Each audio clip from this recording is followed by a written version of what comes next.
मैं ओम प्रकाश तिवारी, राष्ट्रीय अध्यक्ष, मानवतावादी कैंडिडेट, योग युग परिवर्तन आश्रम, सोना पार्क सड़क, रेहरा बाजार, बलराम। ये है हमारा आत्मा की कथा भाग 4, एपिसोड नंबर 438। आपको सुनाने जा रहे हैं कि कल्पना से लाभ क्या होता है। अभी कुछ लाभ बताया है, कुछ लाभ और आगे बता रहे हैं। आप कल्पना से लाभ समझ लीजिए तो निश्चित है कल्पना को नहीं छोड़ेंगे। कल्पना से आपको नींद बहुत अच्छी आती है। जब नींद कम आए तो आप आराम से एक अच्छी जो आपको मनपसंद कल्पना कीजिए, इसके बाद आपको नींद बहुत अच्छी आती है। इसलिए कल्पना को हे दृष्टि से न देखें, बल्कि कल्पना करने की आदत डालें। भगवान की कल्पना और जो आपके मनपसंद कल्पना हो उसे अवश्य करें। अब आप इसको हम सुना रहे हैं एपिसोड नंबर 438 में आपको जो कुछ लिखा है उसी को पढ़ के सुना रहे हैं। जन्म मृत्यु और पार ब्रह्म की कल्पना बहुत जरूरी है, और यदि इसको मानो करता है तो स्वर्ग से थोड़ी दूरी है। अगर मानो इसको करता है तो समझ लो कि वो स्वर्ग को प्राप्त करने का अधिकारी हो जाता है। कल्पना करने के लिए जाति का न कोई बंधन है। कल्पना करने के लिए जाति का बंधन, ये कि आप मनुष्य हैं तो कल्पना कर सकते हैं, चाहे जिस जात के हो आप कल्पना कर सकते हैं। हर मानव कर सकता है क्योंकि अंदर का स्पंदन है। ये अंदर का स्पंदन है, अंदर की प्रक्रिया है, इसलिए इसे हर मानव कर सकता है। कल्पना एक ऐसी क्रिया है समाज अड़चन ना पड़ सकती है, और ये तो अंदर की क्रिया है, ये प्रकट कभी ना होती है।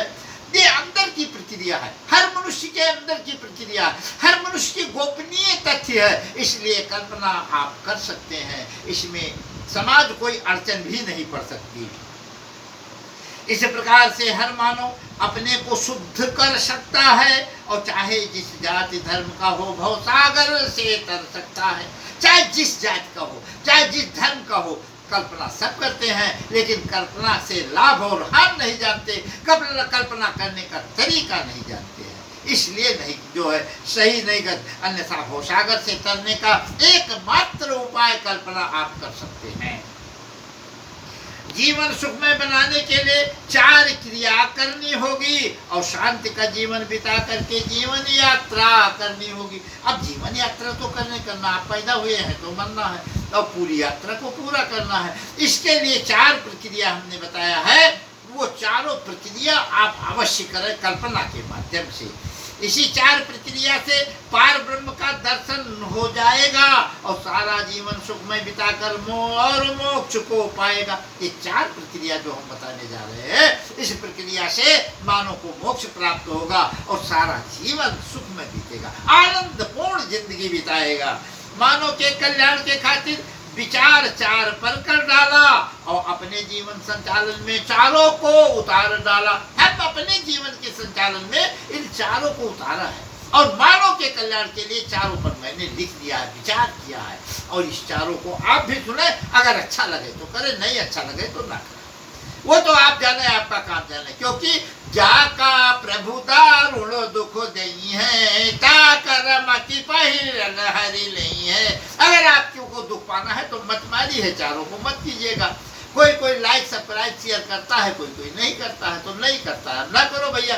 लेकिन है मनुष्य के लिए बहुत फायदेमंद, जात के लिए नहीं, मनुष्य के लिए फायदेमंद है, मानव समाज के लिए फायदेमंद है, संसार के हर मानव के लिए फायदेमंद है। इस 4 प्रक्रिया करने से मानव सदा सुखी हो जाता है, और धन आने के नए रास्ते स्वयं ही खुलता जाता है। धन आने के रास्ते स्वयं ही खुलते जाएंगे, आप धनी भी बहुत अपार हो सकते हैं। प्रथम भोर को 4 बजे अनहद नाद सुनना होगा। प्रथम भोर को 4 बजे अनहद नाद सुनना होगा, और 24 घंटे बजता रहता है, इसको तुम्हें पकड़ना होगा। प्रथम है भोर को 4 बजे आपको अनहद नाद सुनना। इसीलिए मैं जब मुस्लिम मिलता है तो कहते हैं फजर की नमाज मत छोड़ो भैया। अगर फजर की नमाज छोड़ोगे तो अनहद नाद तो कान में पड़ेगा है, और तुम सुखी जरूर हो जाओगे। अनहद नाद के लिए मैं कहता हूँ, जन्म मृत्यु और भगवान की कल्पना तो प्रतिदिन करनी है, अपने जन्म की, अपने मृत्यु की और भगवान की, 3 की कल्पना आपको प्रतिदिन करना है। और दूसरा उपाय यही बतलाता, इसमें तुमको रमनी है। ये आपका दूसरा उपाय है कि जन्म मृत्यु और भगवान की कल्पना आप अवश्य करें। तीसरा उपाय सुनो जमकर, तुम अपने प्रभु का ध्यान धरो। यहाँ मैं धर्म परिवर्तन की बात नहीं करता। जो भी आपका इष्ट देवता है, जिस भी देवता में आप तल्लीन है, उसका ध्यान आप अवश्य करें। धर्म परिवर्तन करने से कुछ नहीं होगा भैया। धन भले कम ज्यादा हो जाए, लेकिन धर्म परिवर्तन करने से कुछ नहीं होगा। आप जहां भी हैं, जैसे भी हैं, जिस भी जगह पे है, बिल्कुल सही। केवल आपको उसके अपने इष्ट देवता का ध्यान करना है, क्योंकि संसार में जितने भी आदमी हैं उतना ही इष्ट देवता भी। तो आपके इष्ट देवता अलग है, इसमें कोई दो राय नहीं। ईश्वर जो इष्ट देवता तेरा है, उसका तुम मन से मान करो, उसी का इज्जत करो।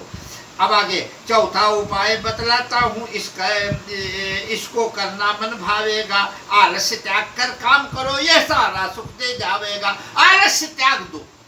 चौथा उपाय बहुत महत्वपूर्ण उपाय है। आप किसी काम के लिए, पढ़ाई के लिए, लिखाई के लिए, काम के लिए, खेती के लिए, सेवा करने के लिए, कहीं भी आप आलस्य त्याग कर अगर काम करते रहे तो हमेशा सुखी रहेंगे। बोलो सियावर रामचंद्र की जय।